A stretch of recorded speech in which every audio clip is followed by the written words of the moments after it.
दुधी भोपळा खायला आवडत नाही? मग आजचा व्हिडिओ तुमच्यासाठी आहे। आज मी तुमच्यासाठी घेऊन आली आहे दुधी भोपळ्यापासून असा भन्नाट पदार्थ जो एकदा खाल्लात ना पुन्हा पुन्हा बनवावासा वाटेल।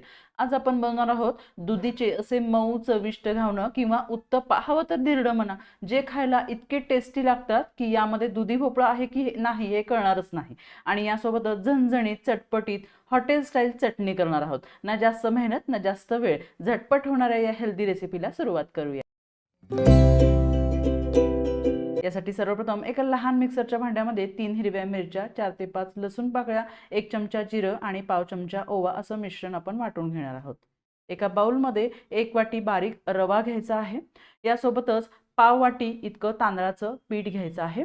मिक्सरला बारीक वाटलेलं हिरवं वाटण यामध्येच आपल्याला घालून घ्यायचं आहे। बघा, या हिरव्या वाटणामुळे ना आपल्या या नाश्त्याला किंवा पदार्थाला खूप छान अशी चव येणार आहे।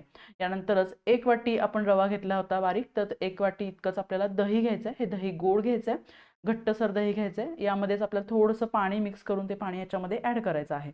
बघा, आता हे सर्व पाणी याच्यामध्ये मिक्स करून आपल्याला थोड्या वेळ बाजूला ठेवायचं आहे।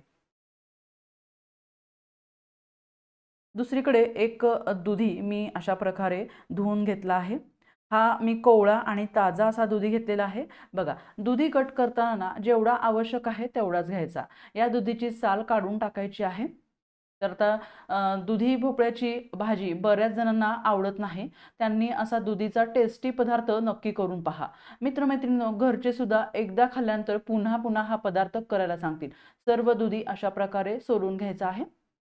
त्यानंतर पहा, आपल्याला घरातीलच जी किसणी असते ना, जी आपण अद्रक किसतो त्या किसणीनं हे किसून घ्यायचं आहे।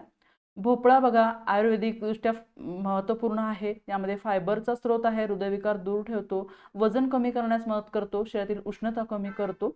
दुधीचा हा संपूर्ण किस जो आहे तो मिश्रणामध्ये मिक्स करून घ्यायचा आणि हे सर्व मिश्रण जे आहे ते मिक्स करून 15 ते 20 मिनिटांसाठी बाजूला ठेवून द्यायचं आहे। चटपटीत अशी चटणी करण्यासाठी सर्वप्रथम एका भांड्यामध्ये 1 चमचा तेल घ्यायचं। यामध्येच 1.5 चमचा हरभरा डाळ, 1.5 चमचा उडदाची डाळ लो गॅसवरती परतून घ्यायची आहे।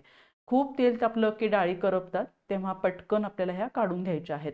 आता याच तेलामध्ये थोडंसं सुकं खोबरं आपल्याला परतून घ्यायचं आहे। सुकं खोबरं परतत आलं ना की तिखट चवीसाठी आपल्याला 2 ते 3 हिरव्या मिरच्या देठं काढून यामध्ये घालून घ्यायच्या आहेत। हलक्याशा या परतून घ्यायच्या आहेत। सर्व जिन्नस आता लहान मिक्सरच्या भांड्यात एकत्र करायचं आहे। यामध्येच 5 ते 6 लसणाच्या पाकळ्या घालायच्या आहेत। चवीपुरतं 1 चमचा मीठ घालायचं आहे। त्यानंतर अर्ध्या लिंबाचा रस आवडेल इतका पिळून घ्यायचा आहे। यामध्येच 1 चमचा साखर देखील घालायची आहे। त्यानंतर अर्धा इंच आल्याचा तुकडा यामध्ये घालायचा आहे आणि हे सर्व मिश्रण वाटून घ्यायचं आहे। पहा, वाटल्यानंतर हे या प्रकारे दिसणार आहे। तर यामध्ये थोडंसं पाणी मिक्स करून घ्यायचं, जेवढं तुम्हाला जेवढी चटणी आवश्यक आहे तेवढं पाणी मिक्स करायचं आणि पुन्हा एकदा हे मिश्रण आपल्याला वाटून घ्यायचं आहे। पहा, वाटून झाल्यानंतर हे मिश्रण छान दाटसर असं तयार होतं। पहा, या पद्धतीनं ही अशी चटणी इडली, डोसा, उत्तप्पा, ढोकळा अशा सर्वच पदार्थांसोबत आपण सर्व करू शकतो, खाऊ शकतो। खूपच कमी वेळात ही चटणी तयार होते। या थिकनेसची अशी चटणी आपल्याला तयार करून घ्यायची आहे। आता या चटणीला मस्त चुरचुरीत तडका देण्यासाठी तडका पॅनमध्ये बाजूला मी तेल कडकडीत गरम करून घेतलं होतं। यामध्ये पाव चमचा मोहरी घालायची आहे, पाव चमचा जिरं घालायचं आहे, पूर्ण तडतडू द्यायचं आहे। चिमूटभर हिंग घालायचं आहे आणि यामध्ये 5 ते 6 ताजी कढीपत्त्याची पानं जी आहेत ती अशी कुस्करून किंवा तशीच घातली तरी चालेल। आता ही चुरचुरीत जो तडका आहे तो आपल्याला या चटणीला लावून घ्यायचा आहे। अशी हॉटेल स्टाईल चटणी खाण्यासाठी तयार आहे। ही अशी वेगळ्या स्टाईलने केलेली चटणी आवडल्यास नक्की करून पहा।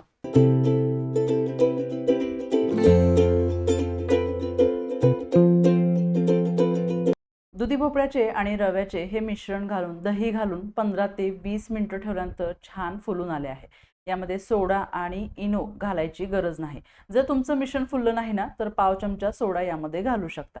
आता यामध्ये चवीपुरतं 1 चमचा मीठ घालायचं आहे आणि गार्निशिंगसाठी वरतून बारीक कट करून घेतलेली कोथिंबीर घालायची। हे सर्व मिश्रण एकजीव करून घ्यायचं आहे। यामध्ये दाटसर वाटत असेल तर थोडंसं पाणी ॲड करायचं आहे।